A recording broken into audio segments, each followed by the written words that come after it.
Saya dipanggil sama Danjen Kopassus Pramono Edi Wibowo. Saya dipanggil menghadap di Cicahe. Dia bertanya sama saya, "Abang, apakah ilmu hitam itu ada?" Saya santet itu. Apa terjadi? Saya doa. Kenapa? Yang ngomong ini jenderal, bukan kopral. Dan dia ngomong, mana buktinya? Jenderal bintang 2, komandan. Ayat Tuhan merupakan hujan keselamatan, hujan pertobatan, hujan kuasamu. Lawat kami secara pribadi dan nama Tuhan dimuliakan di dalam nama Yesus.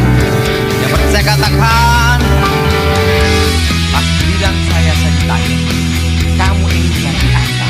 Dan kamu minta apa? Aku minta sakti kuat. Kamu sudah tahu kepercayaan pemanggilan arwah, penghormatan arwah itu sudah ada sejak zaman sebelum Abraham.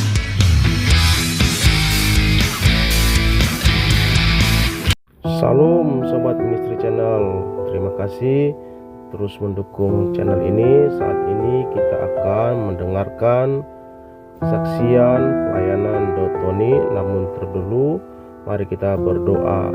Bapa yang di sorga, Bapa yang kami sembah, di dalam nama Tuhan kami Yesus Kristus, kami bersyukur hari ini boleh kembali bertemu dan mendengarkan kesaksian Pak Daud Tony. Kiranya Engkau memberkati channel ini, Engkau memberkati setiap orang-orang yang menonton, dan mereka semua boleh dipulihkan. Berkati juga Pak Daud Tony dalam setiap pelayanannya. Demi nama Tuhan Yesus Kristus kami berdoa. Amin. Silakan duduk. Shalom. Ya, saudara, selama 2 tahun ini kita banyak sekali yang namanya takut, khawatir, macam-macam, betul? Terutama orang batuk, bubar, betul ya? Ada satu cerita saya masih ingat tahun lalu 2021. Saya dipanggil untuk pelayanan di gereja itu untuk streaming gitu. Nah tiba-tiba setelah itu pendetanya telepon, langsung saya dijemput di Solo. Dijemput di Solo, sopirnya itu kok pucet gitu saudara. Setelah pucet dia gitu saudara. Nah setelah itu satu mobil sama saya. Udah satu mobil sampai tol, masuk tol sampai Ngawi. Jadi perjalanan sudah 1,5 jam sama dia dalam mobil. Dia di dalam mobil ngomong, "Pak Daud, sebenarnya saya ini isolasi mandiri Pak." Hah? Saya ini baru isolasi mandiri terkena corona positif. Tapi Pak Pendeta nelpon saya, "Jemput Pak Daud," gitu. Lah kamu ngomong pendeta kamu enggak kamu kena corona? Tidak Pak. Lah langsung saya jemput aja Bapak. Nah sekarang gini, udah satu mobil, sudah di tol. Mosok mau lompat tol. Jadi udah buka masker semua, terus gini, saya gini, wes pasrah. Ya mau lari kemana lagi? Perjalanan sama dia 4 jam sampai ini pendeta ini saya tahu tuh sopir kamu kena corona, langsung dia gini kan. Waduh, satu hal, orang yang takut mati justru cepat mati. Tapi yang tidak takut mati, orang mati-mati. Ada satu hal yang kita harus tahu hari ini, saudara, bagaimana setelah corona ini? Mari kita buka Alkitab kita saat ini di dalam kitab Ibrani pasal ke-11 ayat pertama sampai dengan ketiga. Kitab Ibrani pasal 11 ayat pertama sampai dengan ketiga. Saudara yang genap, saya ganjil. Iman adalah dasar dari segala sesuatu yang kita harapkan dan bukti dari segala sesuatu yang tidak kita lihat. Ayat 2 sudah baca?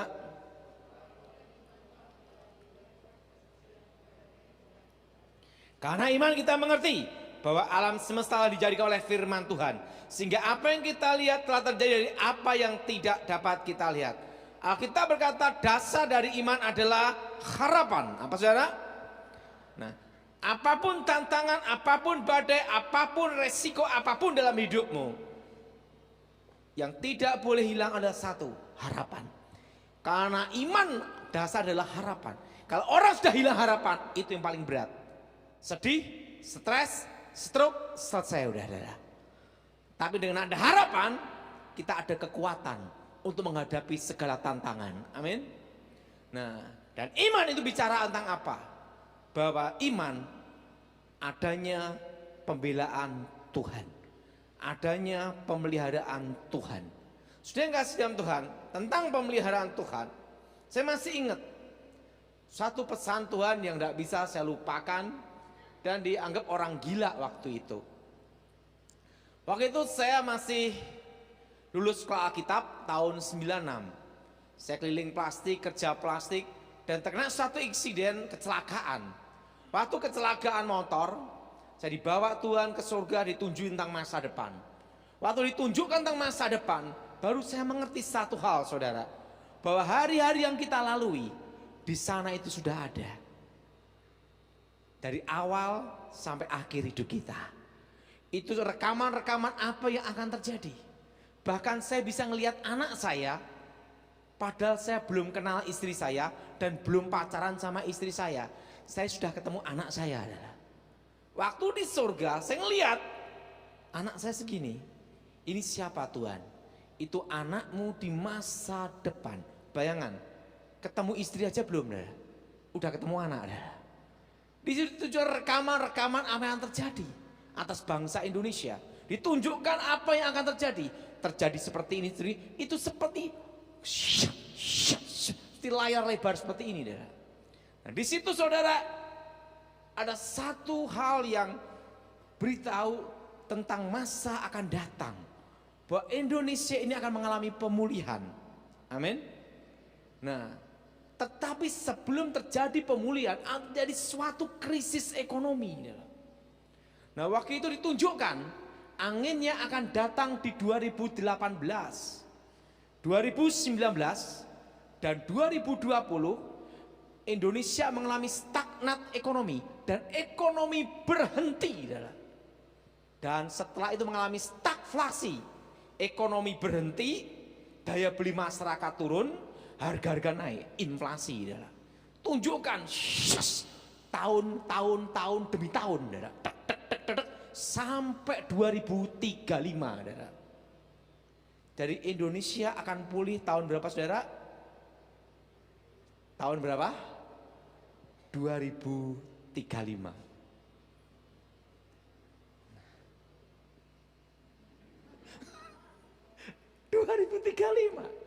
Tetapi setitik terang akan datang, setitik loh saudara, 2023. Arti setitik terang ini kita semua akan kembali hidup normal. Nah, di situ saudara ditunjukkan anginnya akan datang di 2018, 1920. Ekonomi berhenti. Sampai terjadi inflasi berapa tahun, kelihatan semua. Nah, saat itu Tuhan beritahu saya, udah waktunya balik, suruh balik. Setelah diberitahu masa akan datang, baru saya balik. Nah, saudara kasih dalam Tuhan. Dan pada waktu saya ada di sana, saya ketemu 2 orang yang masih hidup sampai sekarang di sana. Dan kalau saya ngomong tuh geger ribut semua. Saya ketemu 2 orang yang namanya Elia dan Henoch. Mereka masih hidup seperti kita gini nih saudara. Dan mereka bicara pada saya, omong-omong dalam suatu bahasa yang saya mengerti saudara. Nah, dari situ mereka ngomong, kamu ada misi khusus, tugas untuk menyampaikan masa akan datang untuk bangsamu. Baru saya suruh balik. Nah, setelah itu saya punya misi, punya visi di situ. Nah, 2004 sampai 2014 saya tidak berani untuk menyampaikan berita itu. Kenapa? Karena pasti dianggap orang gila, betul?